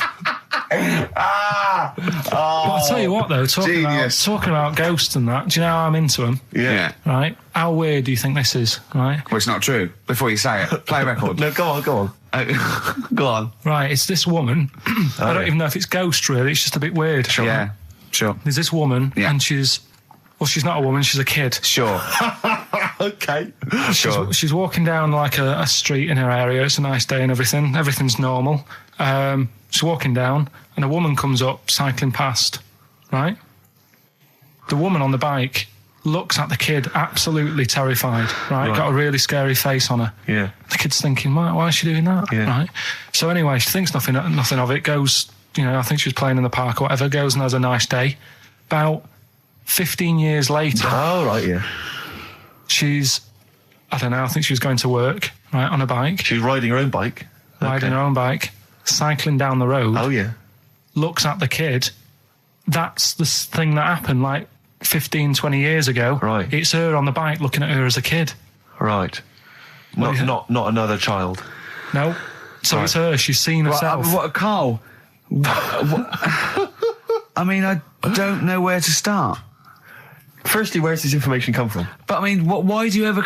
I mean, I don't know what part of that you think can be true. I'm honest. I'm speechless. I don't know what to say. What are you talking about? A bit weird, though, isn't it? But it's not true. It didn't happen. Nothing happened like that. She said it did. Well, then she's wrong. Who? She said she saw herself. She saw herself as a kid, didn't she? Did she carry on riding as an adult when she was a kid? Did she stop and talk to herself? Or did she ride on by and think, that's a bit weird, there's me as an 8-year-old. I won't stop, I'll be late for work. Yeah, if I'm late again, the boss said he'd be in trouble. Yeah. Oh. Well, and where is this information? Did it happen to someone you know? No. You overheard it on the bus? No, it was in the 14 Times. Ah, right. Well, okay. That's the answer. Good. We've got to the bottom of that. Right, good. Well, Carl, what are your thoughts? Why have you stuck it out here? Nothing better coming in, I thought. Well, I'll tell you why, because you're always on holiday. You don't do a lot. You get paid, well, doesn't he, really? He's a moany. He doesn't try and get on at all. He doesn't deal with people. He moans about everything. And, so he's... I'm alright. I've got my own little room and that. Yeah. Like a cage. It is like a cage, isn't it? And he can shut the door. If people walk past, he goes, shut the door. He doesn't want them looking in. He's like a miserable old chimp. We noticed today how much he's simian, isn't he? He's very strange, actually. We maybe should try and get a picture on the website, because Karl's arms are particularly chimp-like. It's very, very strange. Because he's got that he's got long downy hair. It's and not the like long extended knuckles. Yeah, and his totally round face that sort of the chin goes back and the dome of his cranium. I think, quite seriously, I know we sort of share about 98.5% of our genetic material with bonobos and chimpanzees, but I think he's got a little bit more. Yeah. I honestly think he's a little bit of a throwback. Just his line, they just kept to this sort of really the ugliest one in the cave and the tree, and he really didn't come out of it. I'm not saying you are, I don't think you are. Yeah, you're chimp-like. No, it does annoy me. My hair annoys me on my body and that. Because I've got like hair on me little toes and that. Have you? Then on the legs. Would you see your little toes? Can you pick things up with them? No, I've tried. Okay. Well, that's the finale of this week's show. We're going to see if he can play a record and put the fader up from a tyre while swinging in a tyre, just using his hairy toes. Yeah, I've sort of got hair all the way, but then it just runs out where it should be on the top of your head. Yeah. Is this part of the reason why you're always uncomfortable about being nude or around naked people? Is that partly the reason? Do you think because you look so grotesque? Well, when I'm on holiday, I don't really like wandering about without a top on unless like it's a quiet beach or whatever. Sure. So what would you normally wear? I just have like a nice sort of light, summery, sort of linen shirt, maybe, just a few top buttons open. Yeah. But I don't like... The naked body isn't that nice anyway, is it? You know what I mean? Whatever it is, if you're a cat and you're shaved, you don't look that nice. You know what I mean? But with I think you'll find a cat is naked even with its fur on. Cats don't wear clothes. No, but what I mean is, a bald cat isn't that good. You know it does me head in that I'm bald. I'm not, I wish if I could have hair, it would be nice, but that's life. Would you prefer animals to wear clothes like Mickey Mouse does? Or Goofy? You know that I don't like nudist and all that, we've done it. But don't you think sometimes you could sort of like, maybe, fancify a little bit? Like, if there was such a thing as an ape, salon, and there isn't, Karl, there isn't, right? Would you give a orangutan a trim, maybe sort of his hair? Because some of those look like they're going bald, but they've got a comb over, don't they? They should just have a shave. When it's like that. That's what I did. Just take it back. And the underarms as well. Yeah, they've really got a lot of underarm hair. Even the women ones. Really? Yeah. That's disgusting. I know. I don't know. I don't even know where they breed. I don't know how they laid some of those horrible old hairy ginger orangutans. Yeah, they are particularly grim, some of those. I know, yeah. The big ones. I know. Ginger ones. Yeah. They can't be happy, can they? What is that? Where did that happen, the ginger thing? Why do people give them, like, a hard time and that? Well, you just gave them a hard time then, so why did you do it? You were just buying in, were you, to people do sort of give... I don't understand why, but ginger people get quite a bit of stick, and I've never understood it. No, it's just, I don't know why. They do, though, don't they? I don't know, it might be historical, it might have been because... I'm sure they don't everywhere in the world. I'm sure it's probably... Oh, they are. They're always... I've said to you about even, like, ginger cats, they're always fat, because they're sort of sick of it, probably. Play a record! Wait. Ginger cats, what do you mean? When you see a ginger cat... They've been eating, like, because they're upset, they're fed up and they've been bullied. You never see, like, a thin, happy ginger cat running about. It's always overweight and looking a bit fed up. It's just a good point, isn't it? I wouldn't say it's a good point, Karl. It's a point. So last week, the Chinese don't age well. Now, anything ginger, including cats, are sick of it. No, but I'm just saying... Are you ginger? Would you like to take issue with any of Karl's points? 83 XFM is the text. You can text us. Maybe you've seen a thin ginger cat. I'm not having a go, though. That's what I'm saying. I'm just saying it's weird how people give them a hard time. And it's if I could have hair, I'd go for ginger hair rather than being bald. Really? No. XFM 104.9 of a Saturday. Ricky Gervais with me, Steve Merchant. Hello there. But we're not here. No, we're away. So this is the best of, and I hope you're enjoying it. We certainly are. I woke up this morning, feeling fine. It's not a blues song, and I turned my phone on, and it was from Karl, and it went, "Forget it, I've made my mind up." And I thought, wow, what is that? And I Forget phoned him. it, I've made my mind. I went, "Karl, what is it?" He went, "Oh no, it's about the text I sent you last night." I went, "Well, what was it? I just got this text." He went, I was just wondering, I was thinking last night. He said, supposing you had to have your hands removed. Sure. Right? And the doctor said, well, you can either have them stay like that with stumps, or I can sew feet there. What would you have? And I was bleary-eyed, and I went, the stumps? He went, yeah.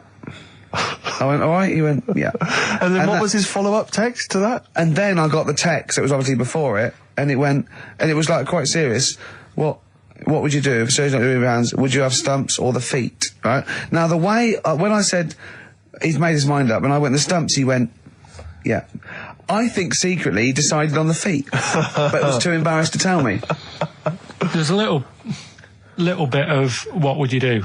Because But why did you think of this? Why did you think of this? Girlfriend's away, right? Yeah, no, that's not why you start thinking bizarre I'll tell surgery you now, devices. right? I'll let you into my little mind, right? Last night, I had some beans on toast, right? She was away. It's good already. She was away, she had some beans on toast, she went wild. Yeah. Right? Now, I was stood up, I live on on a high street, right? So I'm washing up, I'm looking out the window. First thing that had me attention is, I can look into other people's flats, right? Yeah. And it was weird how all these different lives were going on, I was watching them, and everybody had the telly on and was watching Volcano, right? Which was on last night. Right. And I thought, that's weird, right? I can see them all watching it. And it was like a little Chinese lad who was dancing around in some underpants. Yeah. And then there's a little old woman who lives downstairs who was reading a book, and she's always reading a book every night. And it's like, I have a better life than her. And then there's like some sort of bouncer who's always getting ready to go out late at night with all the black on. He looks like a bouncer. So I was watching all this life going on. I thought, did you witness a murder while you were doing this? Yeah. It was like that sort of Sliver film where that bloke had loads of tellies watching people's lives. So that was going on in my mind. And then I was washing up, and I picked up the plate, and I thought, it's amazing, isn't it? The human body, the way you can just sort of, I want to pick that up, and you do. Yes. And the way your hands work, right? Yeah. You've got 5 little digits, but it's just the right amount to do to do what you've got to do, right? So I'm cleaning the plate. Sorry, Karl, stop.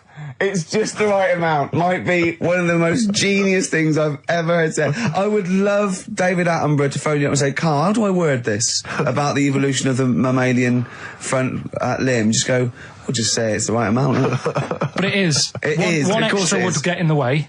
Yeah. And one less would just make it that little bit more tricky when picking up a bit of a slippery dish. Sure, or buying gloves. Yeah. A slippery dish. Couple of emails. Monkey Matt's emailed us.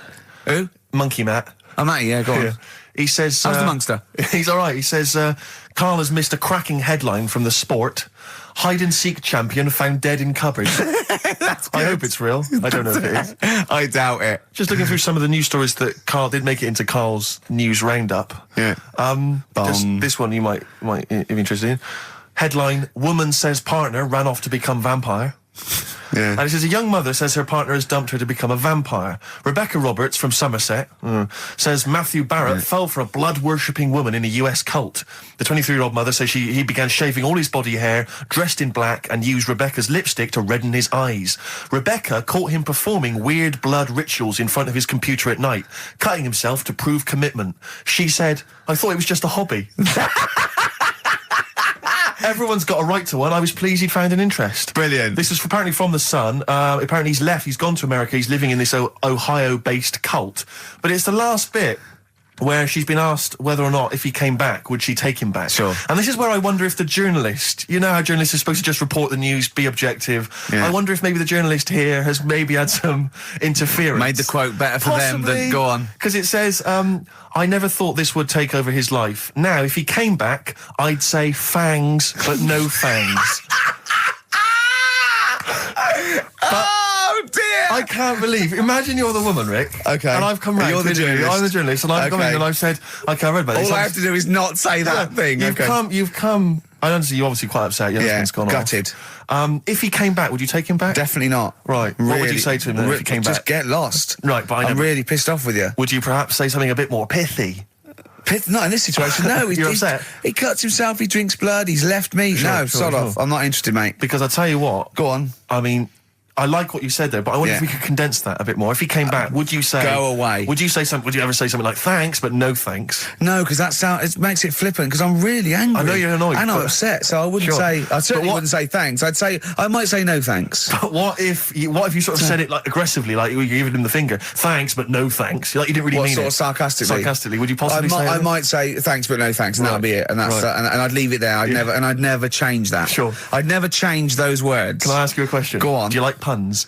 Hate them. Right. I don't like Countdown. I don't like QI. I don't like any of those posh Cambridge, Oxford types. I hate puns. If you had to say thanks but no thanks in the form of a pun, what would you maybe say? I wouldn't. I never would. Right. I'd say thanks but no thanks. I would. I mean, I feel embarrassed that I'd even say that because I don't think I would even say thanks but no thanks. Okay. But if I did go that far, I'd leave it there. Sure. So, have you ever noticed, as I have, the similarity between the word thanks and fangs? Not really. It's very similar. Not Fangs, really. fangs, F-T-H, there's a K. Fangs very much. G, it's A and N. Well, the A, the N and the S, but that's about it. Would you agree it sounds marginally similar? Yeah, Is it possible you might one day say fangs but no fangs? I wouldn't know. Right. I could put that though, could I? But don't say I said it. Right. I mean, yeah. Fangs, but no fangs. Yeah. This is the thing. Just, if you ever read an article in The Sun, The Mirror, anything, do not believe it. Really seriously question and query it, because... If it ends with fangs, no fangs. If it ends with a pun, almost certainly they never said it. Okay, it's not his fault. Let me have It's Not His Fault. You got to save this. This has got to teach me something. It'll be an interesting story. Right, it's not his fault. This fella... what year? Ages ago? Olden times? I'd say in the 70s. Okay. Would you? Any evidence for that? And does he wear flares in the story? Right, is that your reason? No, it's a bit like Yuri Geller, this fella, right? Where he's electric. He's electric. And if he walks past the telly would fizz. Uh-huh. If he walked past the radio, it all goes like that. Ooh. His hair stuck up all the time. And he'd be having a bath and everything would be all right, and then the power would sort of switch on in his body, and the electric in his body made him jump out of the bath. So... What do you mean, so? What is that so? What does that so mean? You've given us nothing. You've given us nothing. You'd have to at least give us the scientific explanation. Yeah. Electric eels have 400 volts in them. Oh, is this the running away again? What was that one called? Yeah, but it's not his fault. But there's a reason. Not his fault. It's not his fault. I thought it was going to be something about. I think we should do these the other way round. I think you should tell us the story and then we'll hear the pun. It's not his fault. It's not his fault. Right, let's leave it. Play a tune. Forget it. Educating Ricky. Bin it. We're not doing it. No, we are. Oh. Darkness growing on me. Love that. Love the darkness. This is the Best Of Show on XFM 104.9. I'm Ricky Gervais, with me Stephen Merchant. Yes. I hope you're enjoying the Best Of. What exactly is there then? Is it just a kind of moon-like kind of surround with just kind of dust and rock? That's exactly what you see. I was there when the Mars thing went wrong. Yeah. I would have just sent a camera crew there, filmed a bit of that, right, and say, here we are, this is it. Ignore the little coffee shop in the background, right? This is Mars, because that's where it's like just loads of dust, holes everywhere. Tidy it up. Little round-headed aliens complaining, whinging, just like Mars. Yeah. So is there any? What's the best bit about the holiday? Come on, pretend you're Judith Chalmers. I have been doing. I would have done all. I would have said that. Don't bother. Right. I mean, the hotel was good. Yeah. That was all right. What was that like? It's all right. Just clean. That's all you want, isn't it? See, that's not quite what Judith Chalmers does. She doesn't go, what's the hotel like? All right, yeah, clean, innit? All right. What was it like? What was it? 3-star, 4-star? Did it have a swimming pool? What was the room like? Yeah, had a swimming pool and that. Yeah. Yeah, it's good. I think it was one of the better ones on the island. Okay. Nightlife? Wasn't really any. There was a bar, there was some bands playing. Yeah. Not very good. Food got a bit boring. Yeah.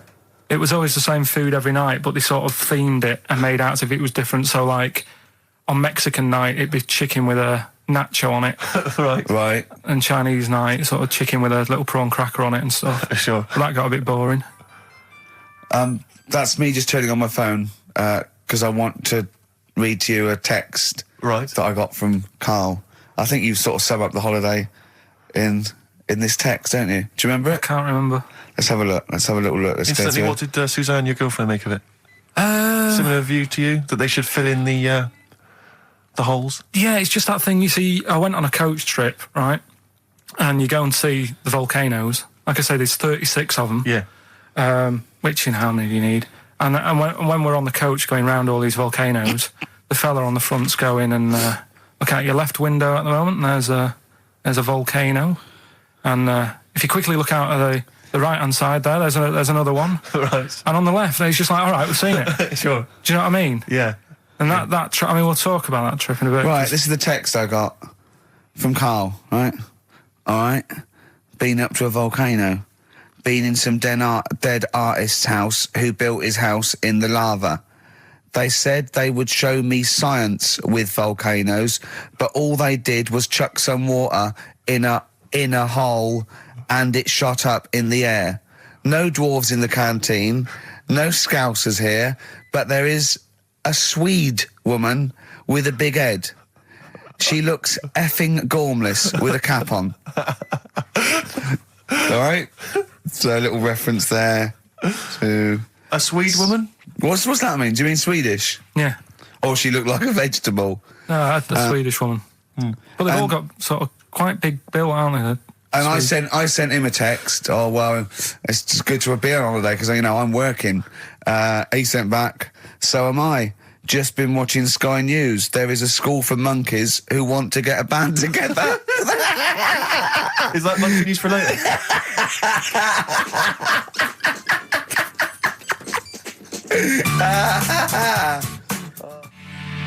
Oh My Corazon by Tim Burgess. I can't get enough of that. I love that chorus. On XFM 104.9. Ricky Gervais, Steve Merchant and little Karl Pilkington. But it was a nice holiday. Yeah, it's all right. It's just, you know, I went there to relax and that. Exactly. Did a little bit of that. Trying to think of some new, you know, features and stuff. Sure, always working. 3 holidays a year, Jesus. Oh, well, not really 3, not 2. It's all one big sort of like work thing to me and Steve. 2 holidays, isn't it? Work hard, you need the holidays. So, yeah, the things that annoyed me was like, you get bored sat around the pool after a couple of days. I'd read my book. Yeah. You know, there wasn't much going on the... Not even any crabs to throw sand at, was there? No crabs or anything. They wouldn't bother with Lanzarote, right? So, decided to go on a little trip. That's when I saw the volcanoes and that, 36 of them. So, we go on the trip, and the thing that annoys me, it does happen every holiday that you go on. If you go on a sort of a package thing, they have these trips, right? And you pay about 40-odd quid, and they give you some wine, so it make it feel like you're getting your money's worth. But how many of these trips have you been on then? Loads. Probably about 12. More holidays than I've had. Go on. So anyway, so you're on the coach, right? And they take you for the volcanoes. They took us in the middle of nowhere. Yeah. Right. There's nothing else round there. Sure. It's like I say, it's like Mars, but with holes in the ground. Yeah. Right. And they sort of drop you off, and they go, right, everybody, see you back here in an hour. There's loads of volcanoes for you to look at, and a coffee shop over there. And you know for a fact, right, you don't need an hour there. You could just say, well, just keep the engine running because I'll have a look in this hole, we'll get back on, give us 5 minutes. Don't need an hour. Absolutely. But you know that they've got something going. It's a backhander, definitely. What, with the coffee shop? Definitely, yeah. They go there.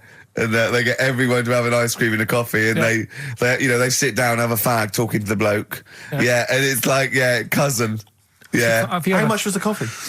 Was it probably about €3 euros, so I think it was $3.50. Sure. which is, I don't know, what, that's about £2.50. Yeah, they've stitched you up. Well, it's like those people who, those cab drivers that you'll meet at sort of 3 a.m. who've just got a car and just went out with a car.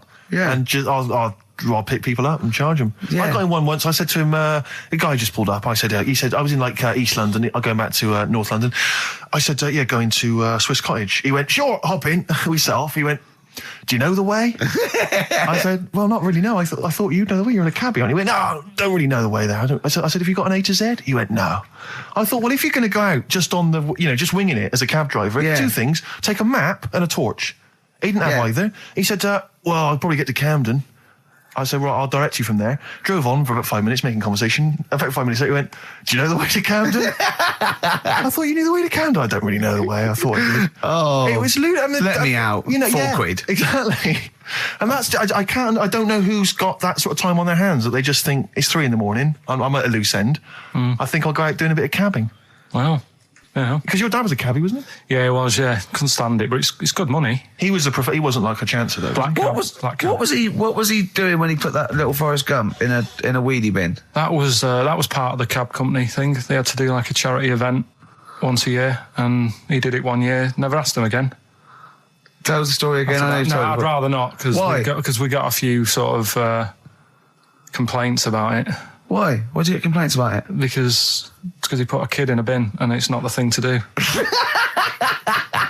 So, but we could use it as a sort of sobering lesson for people. Yeah, tell it like a, you shouldn't do it. No, but that's how I did it last time. But people still didn't like it.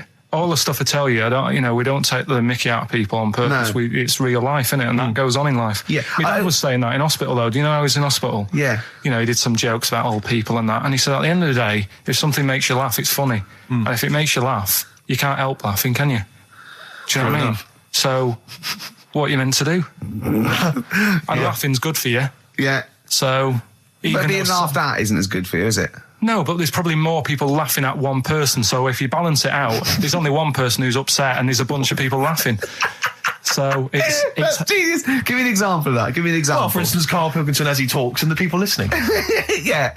No, give me an example of I can't because again, that's what I'm saying. I can't tell you the story because there might be someone out there who.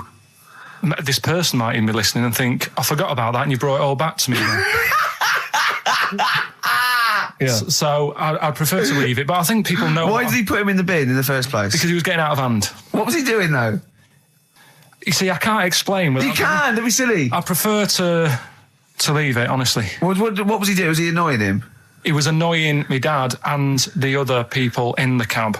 Right. And he thought, how can I deal with this before it gets too out of hand? Yeah. He pulled over and put the lad in a wheelie bin. I'm going to burst. So we'll leave that. So then I was thinking, imagine like going to the doctors and he's saying, yeah, everything's all right, your heart's good and everything, but... Your heart's good? What, your Larry's or...? Yeah, your heart, you're in good form and whatever. Sure. Yeah, it's good news. I had Gianno in earlier. He's not looking good. Yeah. Fat swallow. But you're all right, but your hands need to come off. Right. Blimey. But... That's bad. Like, I get a second opinion initially. But I better good news, I've got a nice pair of feet I can sort you out with. Yeah. And he puts them on, and then I was thinking, right, first of all, washing up, what would that be like? But Steve, that'd be tricky. Yeah. And then the second thing was, it'd probably ruin the sort of the shape of your jumper. Because you have to keep putting the feet through there.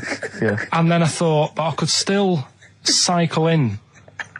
Okay. To work. You could run in. Well, that's the thing. You'd be really fast. Well, that's what I was thinking. I thought I could still cycle because I could balance, and then I thought, but the only thing is I probably couldn't pull the brakes. Because of the little short things. Yeah. And then, like you, I thought, but then again, you're running in half the time. So that's what was going on in last night. Right. That's what I was thinking about. Sure. Did you? How long did this take? Well, how long does it take to wash up? Right, because I imagine you just being there for like all night. Probably 25 minutes. How long did the little Chinese fella dance for in his pants? He's always doing it. Last night he was at it for like 10 minutes. Just, yeah. And his girlfriend never sits in the same room as him. She's always sat in the bedroom. She's going, you dancing pants again, I go in next door. Well, she was in the bedroom. She's always in the bedroom, sat on the floor, on the mobile phone. Right. All the time, yeah. It's weird how people's lives are just like, it's like that Groundhog Day thing. It's like, you know, he's jumping about in his underpants. The old woman's sat there reading a book. Yeah. And that's what got me thinking about my life. Do you think she ever goes... Are you sure she's not dead? Every time you look down there, she's just flicking through it. She's just reading this book. The pages never turn. She never seems to finish it. She never moves from her chair. Are you sure the Chinese her girl's cats going... are dead around her. I'm going into next door again. That little round-headed fella's looking in. He's looking in at me. The bouncer goes, "Don't worry, love, I'll go and beat him up." But he's always getting ready. That's true. They see you staring at him, watching him, going, "I could have feet here," and they get scared. The old woman's dead. Oh, Carl, dear. can you tell us roughly which neighbourhood you live in, so that we know? It's central. Central, is it? Yeah. Wow, imagine if that little... Was he a Chinese fella, did you say? Yeah. Imagine if he was listening now. I'd love him to call in and explain his actions. Well, he might be on some other radio station talking about a lad who's always washing up and looking at his hands in a mysterious way. But do we have this doctor that would go, "Well, all right, Carl, you can either leave them as stumps, or I've got a little pair of feet." Why? I mean, I told Jane this, and Jane went, "Is that the only choice?" Could say, "Could I have some dead man's hands?" Have you got any? Where do you get the feet from? Where do you get the feet from? Can I have? What would you rather have then? Human feet or monkey paws? Well, I mean, that wasn't an option last night. That if the doctors said... No, it wasn't an option last night, but don't forget, it's in your head, Carl. This didn't happen. No, but I'm just saying, at the time, that's all the doctor had to offer. But, you know, it's your head. You can go anywhere. No, it wasn't a real doctor to offer. It's in your head. You can go anywhere. You're not trapped. Yeah, but if you can do anything, then you'd say, "We'll sort us out some other hands." Fair point. Let's play record. We gotta come back to this.